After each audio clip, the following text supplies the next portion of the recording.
Hello friends, this video on molecular basis of inheritance part 25 is brought to you by examfear.com. No more fear from exam. So deciphering the genetic code was a very challenging task at that time. So many scientists had put in their effort to find out a system like that what kind of a system can actually decipher the genetic code. So George Gamow was one of the first scientists. In fact, he was a physicist who to propose that codon should be made of 3 nucleotides. Now, what is a codon? So what is codon? It is nothing but a code word, a group of nitrogenous bases which will represent one amino acid. So one codon will represent one amino acid. So that was a codon. So codon or code word was the term used for that. So this George Gamow, he said that one codon should be made up of 3 nucleotides. It cannot be made up of 2 nucleotides, it cannot be made up of 1, it cannot be made up of 4. So he said it has to be made up of 3 nucleotides. Now why did he say that? Now as per his logic, the logic which he gave was something like this. We have a total of 4 bases on one side. So on one hand we have 4 bases, and on the other hand we have 20 amino acids. So these 4 bases can combine in a variety of ways to form these 20 amino acids. So what are the 4 bases that we have? The 4 bases that we have is A, G, C and T. T or U, whatever you consider, whether it is DNA or RNA, depending on that.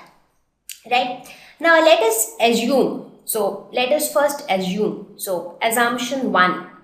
So assumption 1 is, let us say that the codon is made up of 1 digit. So if I say codon is made up of 1 digit, then how will the codon look like? The codon will look like something like this, A.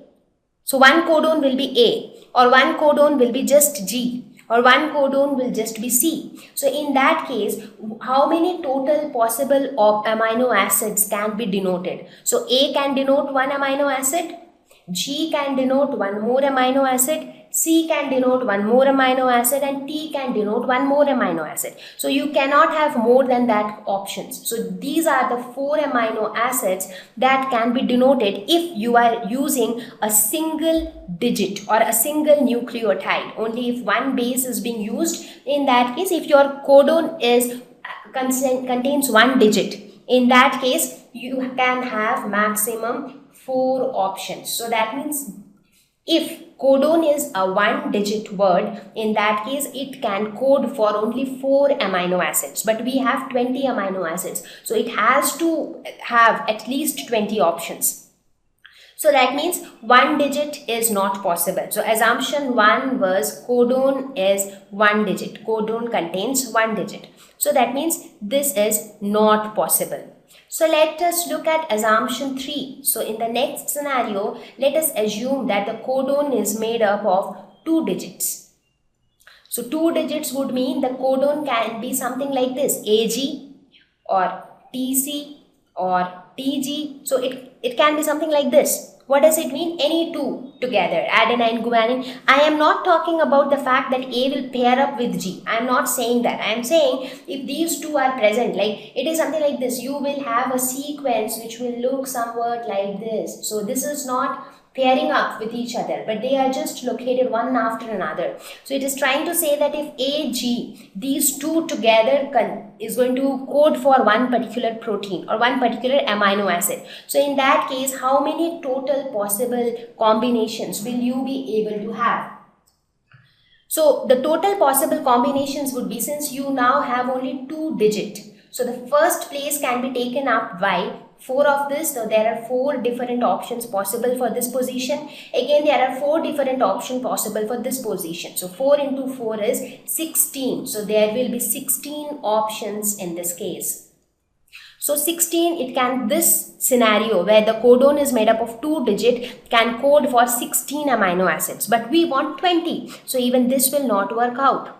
So let us look at the assumption 3. So in assumption 3, we say that let us assume that the codon will be made up of 3 digits. So in that case, how will the codon look like? Somewhat like this, AGT or AGC or anything of this sort. So in this case, the first place can be taken up by any of the 4 AGTC, second place can also be taken by any of the 4, and the third place can also be taken by any of the 4. So if you multiply all of them, so how many you get? You get it as 64. So there are 64 options possible, and this 64 is now greater than 20. So it is more, but at least it will be able to code for the 20 amino acids.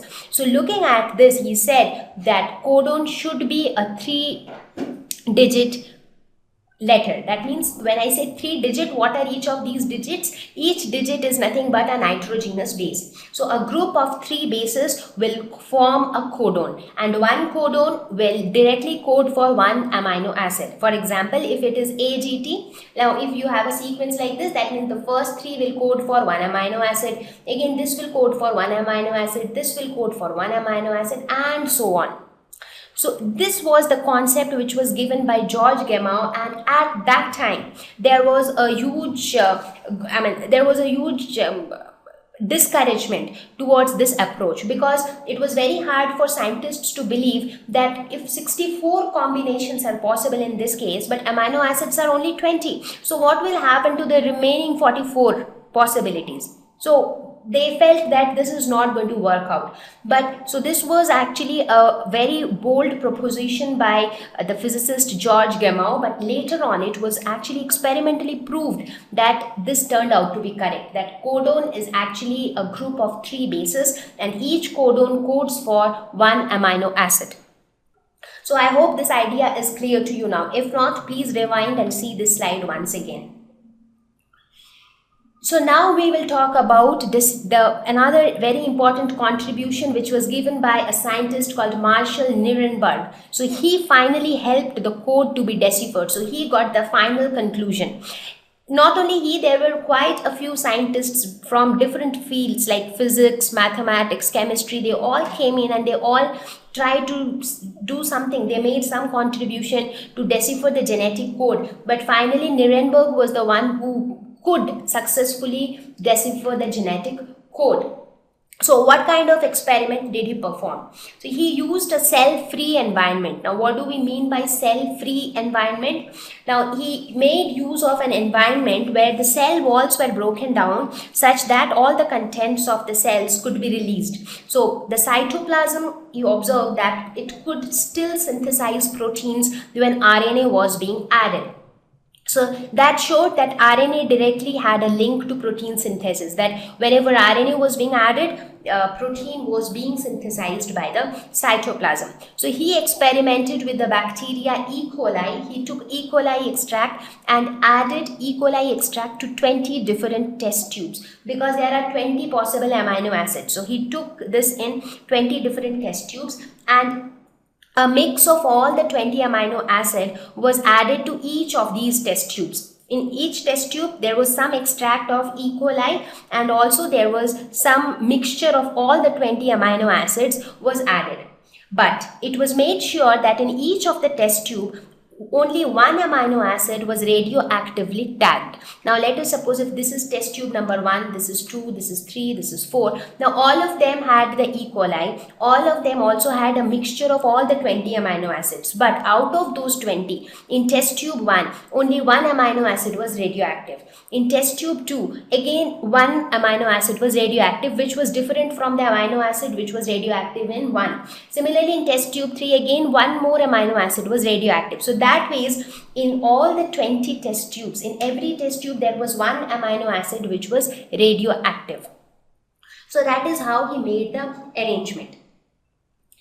Now it was known that since amino acids directly form proteins, that was already known that amino acids will directly form protein. So they will bind together and form protein. So wherever we will have a radioactive amino acid, there we will get a radioactive protein. So in whichever test tube we have a particular amino acid which is radioactive, the protein which will be formed out of that amino acid will also be radioactive. So this is how he confirmed the protein synthesis from RNA, by performing an experiment like this, where he saw that even when the cell walls were removed, the cytoplasm was able to synthesize proteins when RNA was added. because whenever anything was radioactive, so what was happening was that the protein which was being produced was also radioactive. Now, after this experiment, he also performed a very famous experiment where he added synthetic RNA.